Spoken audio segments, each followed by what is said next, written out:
I am what you would call old school. When I first started playing bass back in the 70s, most churches didn't have bass. I used to go to churches, and I actually literally would go to a church to play, and they would tell me that I couldn't play because the organ player could play bass on the pedals. And I just thank God.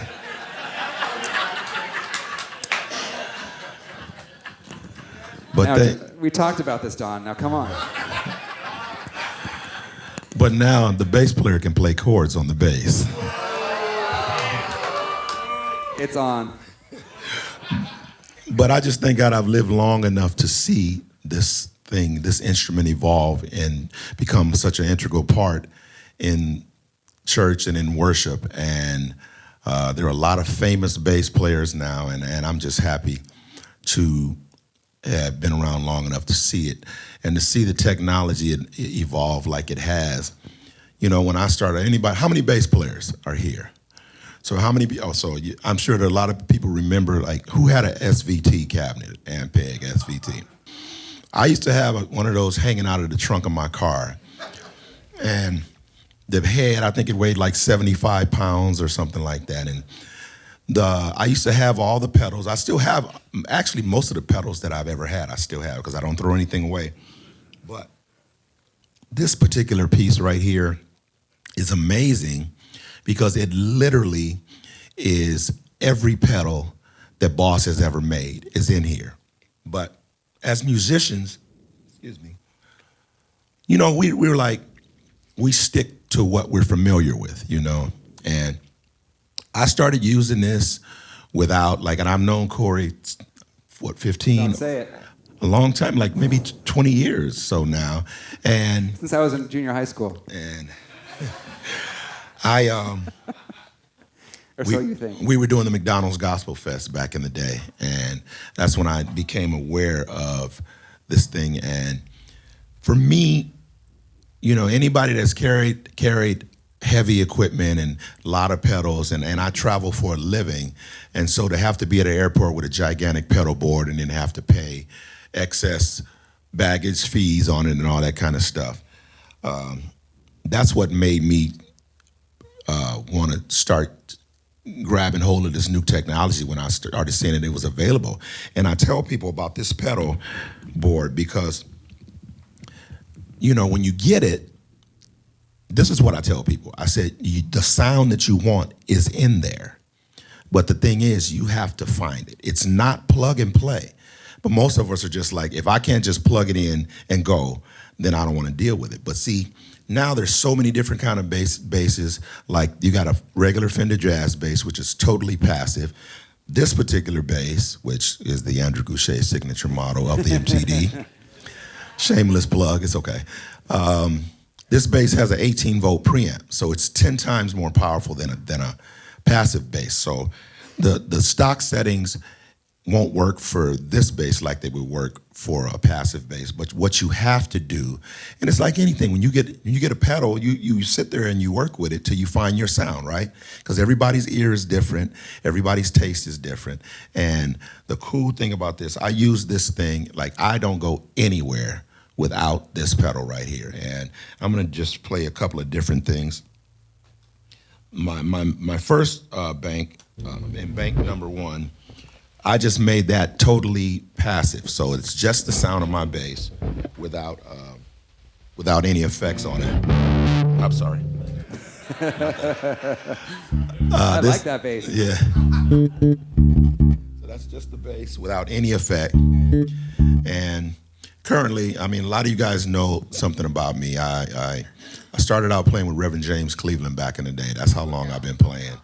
And in latter years, I've been doing a fair amount of R&B gigs. I was Shaka Khan's musical director for 6 years.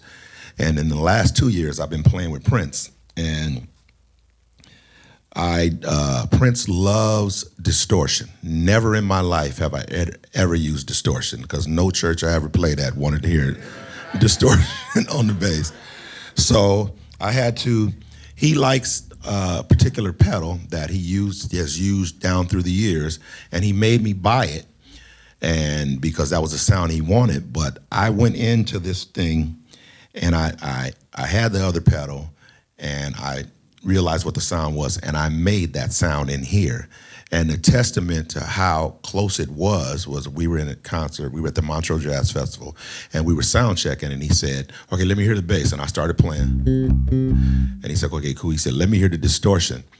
And I kind of crossed my fingers because I didn't know if he was going to like it. And I put it on. I said, and he said, sounds great. So now I don't have to use any of those other pedals anymore. This thing, I'll tell one more story. We were in New York and we were doing some shows, and Larry Graham was on the show. And Larry Graham has this gigantic monstrosity of a pedal board, which has all these old school things in it. And he went to plug in his stuff, and it would not work.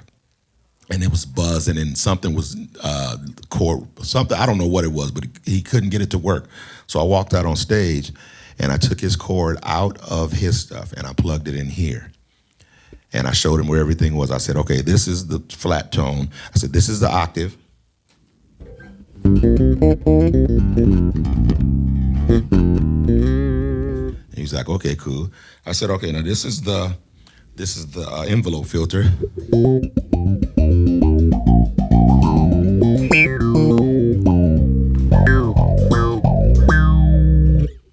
He was like, okay. I said, now this is the envelope and the octave together.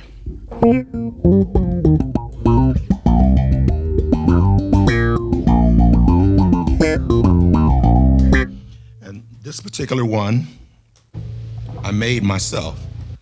And it takes time, you know. If you just sit with it and learn it, whatever sound you're looking for is in here. This thing, to me, it makes more sense. Now I go to the airport, I have my bass, and I have this. I don't have no gigantic pedals I got to worry about getting charged extra for and all that kind of stuff. And it's just the sounds that are in here are beautiful.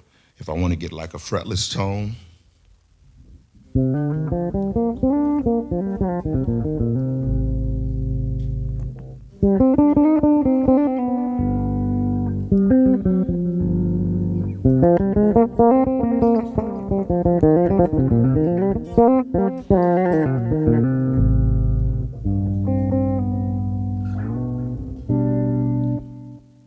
And it's just, I mean, it goes on and on and on and on. And if I want to do like a kind of a synth bass sound, because I don't play keys.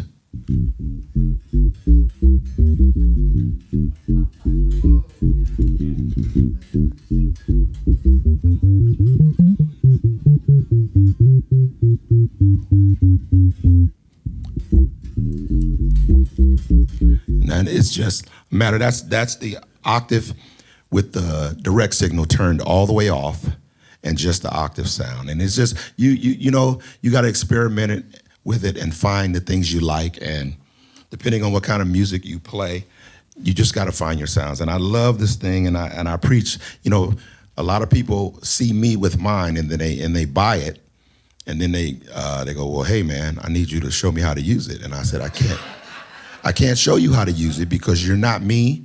You're not doing the same things I'm doing. You have to make it relevant to what you're doing. And that's the cool thing about this. And I tell people, that's my commercial for this. Your sound is in there. You just got to find it. All right? Thank you. Awesome.